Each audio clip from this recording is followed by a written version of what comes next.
So today I have Christopher Wall with me. Chris loves to share resources, interact, and learn from other traders. He started a Facebook community called Nadex Ninjas and Pirates, where anyone who shares similar interests in trading Nadex and binary options can come and support each other. He also developed a system to trade natural gas inventories report using Nadex daily binary option strikes and spreads, which utilize magnet volume price levels, multiple time frame analysis, and expected range boxes from Apex Investing. So Chris, tell us a little about yourself. Well, good morning, Henry. How you doing? I'm doing good. All right.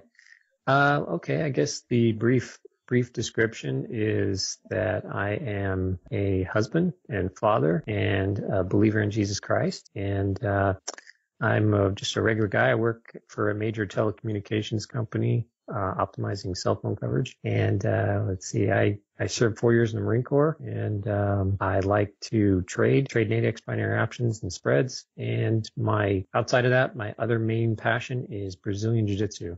If I'm not doing any of those other things, I love to train Brazilian Jiu-Jitsu. Remind me not to run into you in a dark alley. It's all for self-defense. So how did you first get involved into trading on Nadex? Okay, well, with Nadex specifically, a friend of mine actually approached me at work.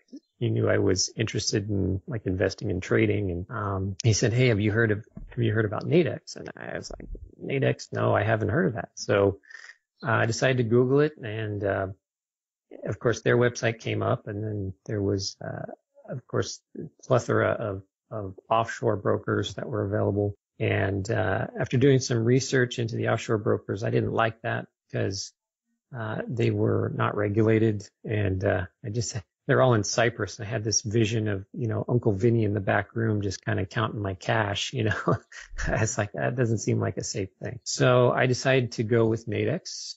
And, at the time that was like the end of 2011, early 2012. And, one of the only real credible source of training and resources information was apexinvesting.com at the time, which is, Daryl Martin's website. And so I signed up there and became a member and tried to absorb everything that he was teaching about Nadex binary options and spreads. And the rest is kind of history from there. I started trading and off I went.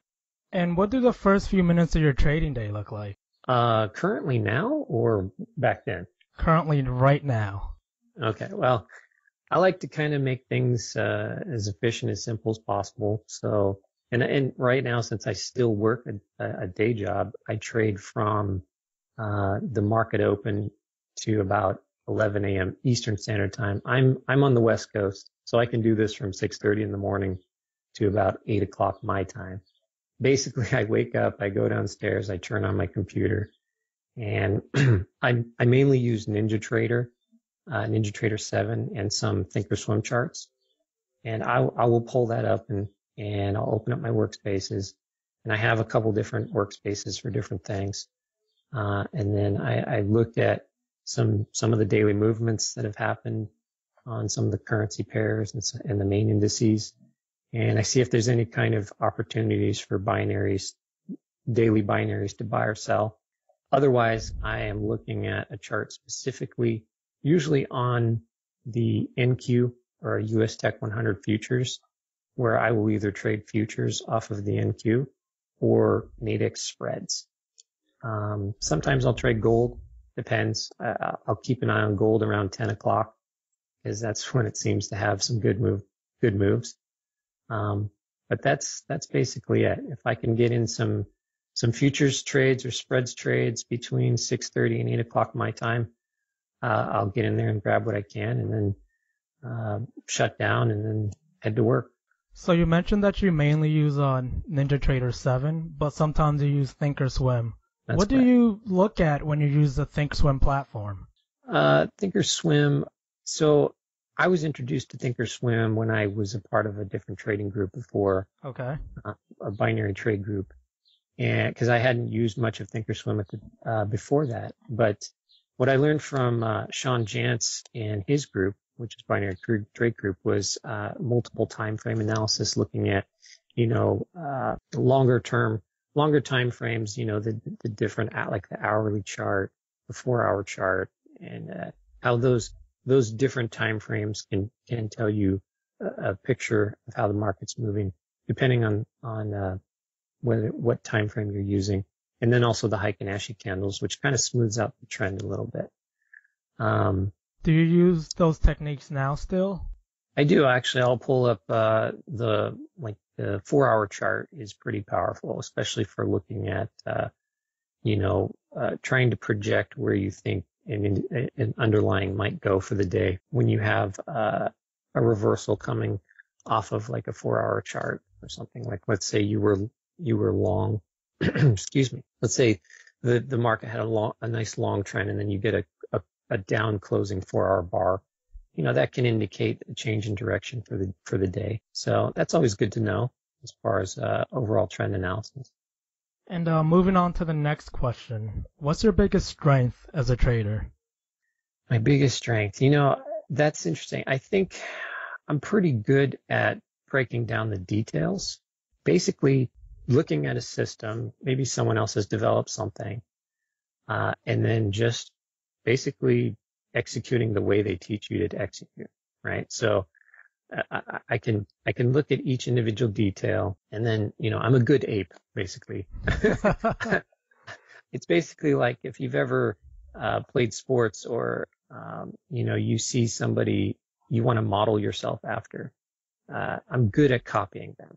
Right. I'm good at, like, hey, I want to be the best baseball player, and man, that guy has a really amazing swing. Let's use Robinson Cano from the Mariners, right? I'll be like, man, I want to swing like that guy. So I can watch him, and I could probably copy him, with enough practice. I think that's my strength as a trader. I mean, that's a good strength to have. There's a quote by Jim Rohn that says, you're the average of the 5 people you spend the most time with. And if you're mainly copying all the good traders, you'll inevitably be the 6th good trader in the group, right? I can only hope for that. I can only hope for that.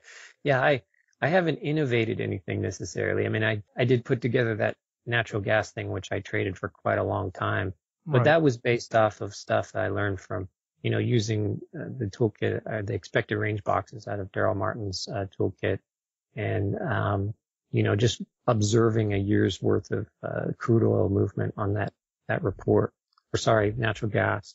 And then, of course, magnet volume prices, which I learned from Daryl again. Can you give us like a general overview of how that works? Oh, sure. So basically, the natural gas report comes out every Thursday at 7:30 in the morning, and it has a pretty predictable pattern that I observed. So on the first 5-minute bar, so I use 5-minute open, high, low, close bars. Within the first 5 minutes of the report, when it comes out, you usually get the majority of the movement, whether it be one way or the other, up or down. So usually that's your high volume bar. And what I'll do is I will record the high and low of that particular open, high, low, close 5-minute bar right when the report comes out and after it closes. And I will draw a price level at the high and low. And if you're familiar with magnet volume levels, what that means is once those prices have been set on that high volume bar, those become very important price levels for the day. And what I've noticed is that about 85% of the time, natural gas will come back by the time the natural gas closes at 2:30. It'll usually come back and expire at or near one of those price levels. So using that information, you can either buy or sell, like let's say, for example, a natural gas daily binary, and expect it to expire in the money 85% of the time. So, for example, let's say the market or natural gas went up, right, after the report, and it spikes up, and you set that price level. The market could keep going beyond that price level. But what I've noticed is that once that trend exhausts, that's a good time to, let's say, sell an in-the-money binary above where natural gas is trading. And then natural gas will reverse and come back down to that magnet volume price level that you draw at 7:30 in the morning, right? Right. So that is the basis of the system. That's just basically the bare bones of it. And, using whatever you want to use to determine when that trend exhausts, you can use apex deviation levels, which are really good at kind of giving you the expected movement for that whatever market. Actually, I think they have them on 22,000 markets now, which is pretty amazing. Which is, stocks, bonds, all sorts of stuff. That's a good way. So if you move a certain amount of your expected movement, you can, maybe you can time it. You got to watch the chart. And then also using, like that multiple time frame analysis, using the 15-minute chart for an hourly outlook or 30-minute for 2 hours, et cetera. It's the divide by 4 rule. So that's basically the nuts and bolts of it. And now I know that you mentioned natural gas, but do you have any other asset that you like to trade the most? Actually, right now I spend a lot of my time trading the US Tech 100 or the NQ futures, and I'll trade Nadex spreads off of that and also futures. And then gold. I like gold because it tends to have some good moves around 10 o'clock in the morning.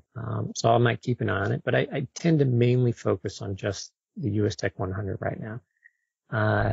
And then if I'm trading like a daily binary time frame, which is I'll use apex implied deviation levels and how I like to trade the probabilities around those.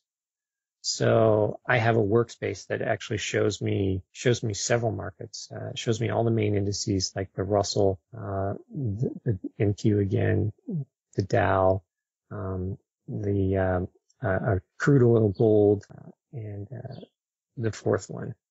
What's the other main industry? US Tech 100. Well, that's the NQ. I think I'm totally blanking on the fourth one. S&P? Yes, the S&P 500. Aha. Yes, I have that one up there. So Okay. I open a workspace every morning and it tells me, how the market has moved in relation to those deviation levels, which can be extremely useful. If we've moved beyond a certain expectation, it gives you certain probabilities of expiring in the money. And for a long time, that's how I traded. I'd make one trade a day, and it was based off of apex implied deviation levels. When I get to about a 1.5 deviation, which I consider the sweet spot, that gives you about an 86% chance of expiring in the money if you bought or sold an in the money binary outside or beyond that movement in the market, right? Right. So I'm playing reversals off of that. So as far as, I'm basically looking at technical analysis and price action. So I can trade pretty much any market, currency, whatever. It's based on that fundamental or that technical analysis. And now, what's your favorite indicator to use? Well, I think I kind of almost answered that question. My tried and true favorite is apex deviation levels, because those I've probably made the most money off of consistently over a long period of time, because that's how I started.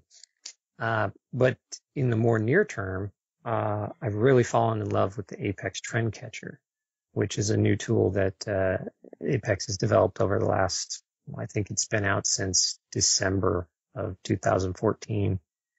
And that's when I decided I pulled some money from my Nadex account and opened my futures account, and I've been trading futures with that. It's pretty amazing. It basically does everything that I used to do manually. It does it automated now. It does multiple time frame analysis to give you a trend indication, and then it has a chop filter, which, when markets start to just kind of range and be choppy, it'll tell you whether or not, you're in chop, and basically you just want to scalp at that time. And then it'll give you a kind of a good indication of if you're going to hit a trend. So basically you can trade the best of both worlds. You can scalp all day long, which is what I end up doing a lot of. Or if you catch a nice trend, you can let it ride and just trail your stop. And now moving on from that, if you had one piece of advice for someone starting out trading, what would it be? I would say slow down. Just slow down, take your time, and let go of the need to make money now. I I see so many people they jump into trading because they get excited about, making, 500% return, which is definitely possible trading Nadex. They want to make $1 million tomorrow. And that's just, they get frustrated because they demo trade for 2 weeks and they do well. And then they jump into the live market and then they get hit with something, a curveball that, makes them lose a lot of money. And then they get frustrated and they stop and they're like, what happened? So my advice is to slow down, pick one market, right? Find your edge, right? Find that one thing, that one system that appeals to you. It could be anything. It could be Fibonacci's. It could be pivot points. It could be apex deviation levels. It doesn't matter. Find your edge and master that one edge on one market during one time frame that works for you for your trading schedule, right? In demo, okay? Trade in demo until you double your demo account as if you were trading based off of the proper lot size that you would normally trade live, right? So if you can only do one contract starting out, do that in demo. Okay, don't do the whole 25 contracts per trade because you have enough money in your demo account. That's a variable you're going to throw into your trading that, once you go live, right? So right. Trade like you would trade with real money in demo. Master that one edge. There's a saying that Bruce Lee used to say that I really like that applies to this. He used to say something, I'm kind of paraphrase here, but he used to say he didn't fear the man who knew 1,000 kicks.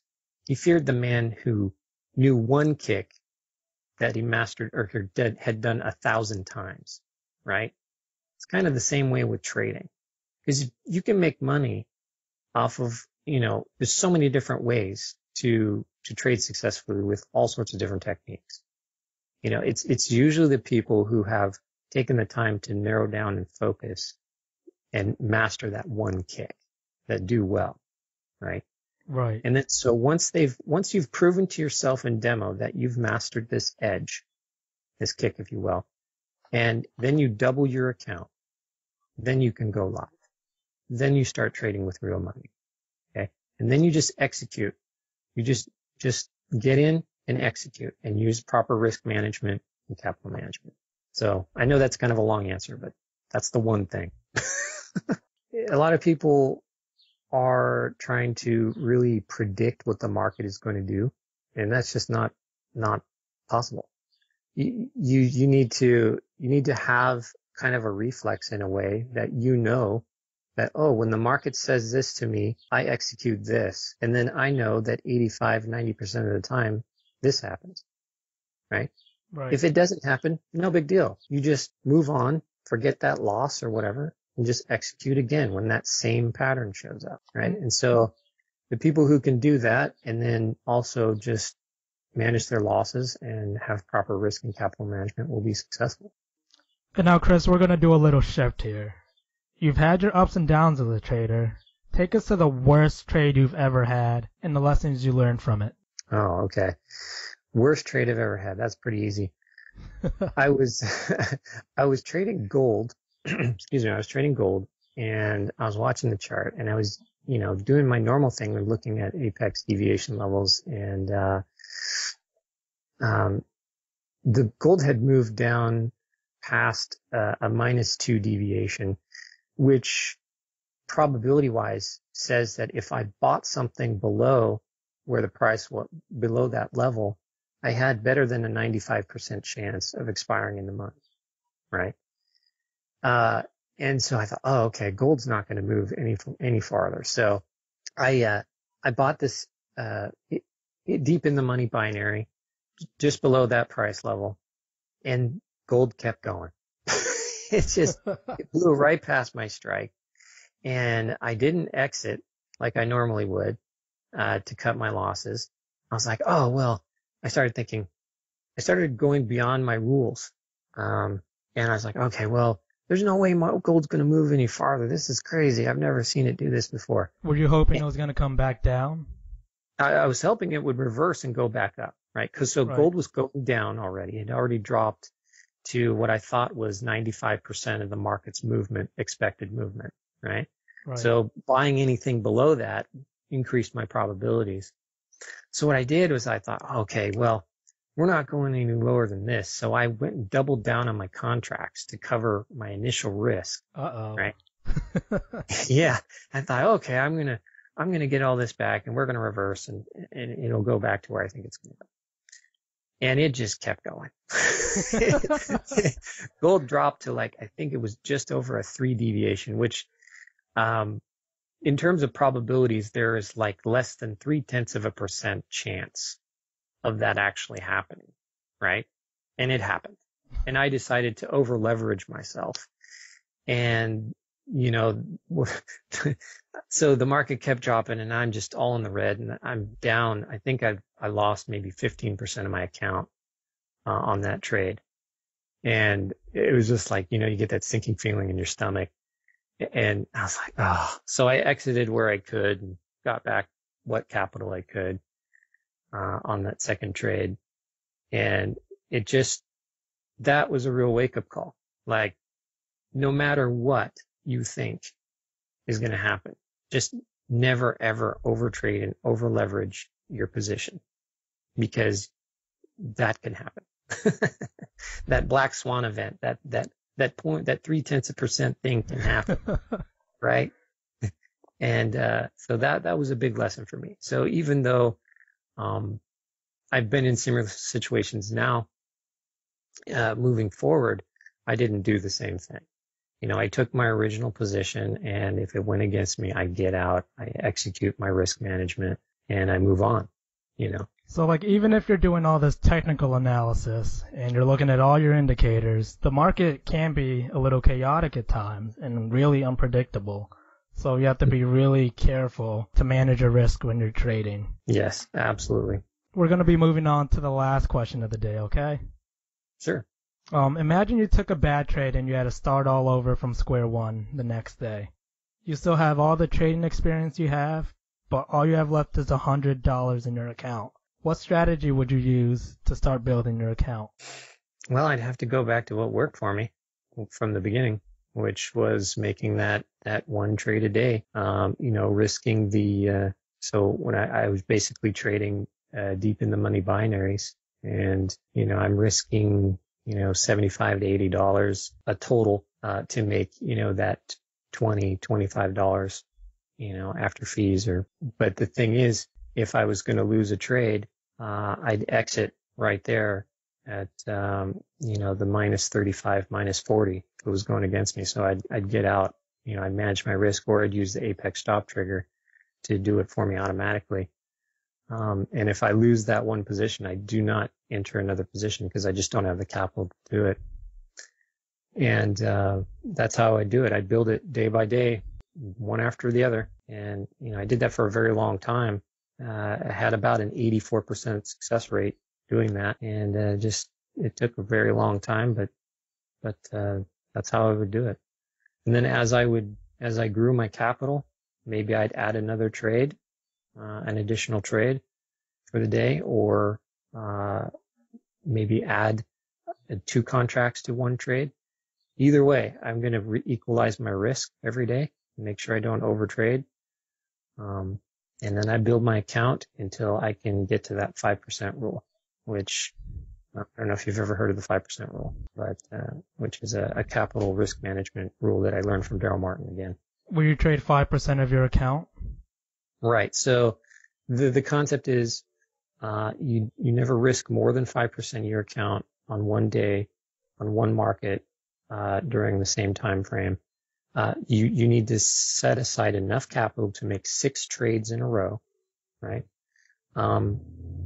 Totaling no more than a 5% loss if you were to lose all 6, right? So if you lose 5%, you stop trading. If you make 5%, you can stop. You can, you know, go about your business and do something else. But the goal is to either make 5% for the day or stop if you've lost 5%. But you have to structure your capital in a way that you can make 6 trades in a row that if you lost them all, would only be a 5% loss. No, I really love your answer here, Chris. One trade a day keeps the doctor away. Right? Right. So that's how I would do it. 'Cause that's how I got started. And that's what I know. I wouldn't try and reinvent the wheel. I'd just go back to what worked for me. And now let's end things with a parting piece of guidance and the best way we can reach you, Chris. Practice, practice, practice until you've proven to yourself in demo that you can be profitable. And then once you've proven to yourself in demo, to me, that means doubling your account, right? Trading at the lot size that you would trade live, then go live, then go with real money. Just execute your plan, believe in your plan, have a good winning attitude, believe in yourself, be thankful, and be humble, always be willing to learn. And you can always reach me at in my Facebook community. I'm always at Nadex Ninjas and Pirates on Facebook.com, but I'm also available on Skype and email. So if you go on Facebook and search Nadex Ninjas and Pirates, the group should come right up for you. And it should. It's a closed group, but anybody can join. You just send a request and I'll add you. Yep, and there's a lot of great value going on in that group. I totally recommend it. I'm part of the group myself, and yeah, that's pretty much it. Chris, do you have anything else to say before we end things? No, I really appreciate the opportunity to talk to you. It's been fun. I had a good time. Same here, Chris. Good having you on. Thanks again, Henry.